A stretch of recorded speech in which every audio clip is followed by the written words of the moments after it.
હાલ લસણ ખાનારા લોકો માટે એક દુઃખદ સમાચાર સામે આવી રહ્યા છે। સુરતમાંથી પ્રતિબંધિત ચાઇનીઝ લસણ જપ્ત કરવામાં આવ્યું છે।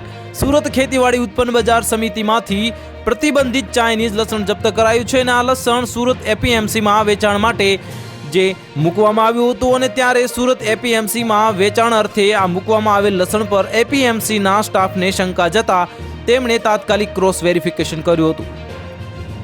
આ પછી આ ચાઇનીઝ લસણ હોવાની માહિતી મળતા જ લસણની 43 ગુણી જપ્ત કરી લેવામાં આવી હતી અને આ જપ્ત કરાયેલા લસણની અંદાજિત કિંમત ₹10 લાખ હોવાની માહિતી મળી છે।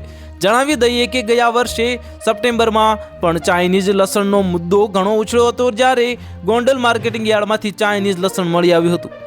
ત્યારે આ મુદ્દાએ ઘણું તૂલ પડ્યું છે અને ચીની લસણ દેખાવમાં તો સફેદ અને સારું દેખાય છે, પણ આ લસણનો રંગ તો સફેદ હોવાની સાથે જ જેની ચાઇનીઝ પણ સામાન્ય લસણથી ખૂબ મોટી હોય છે તેની સાઇઝ, અને જેથી તેને ફોલવું ખૂબ સરળ રહે છે અને પરંતુ જેટલું આ લસણ સુંદર દેખાય છે તેટલું તે ખતરનાક પણ છે, જે ચાઇનીઝ લસણ પર 2006થી પ્રતિબંધ છે।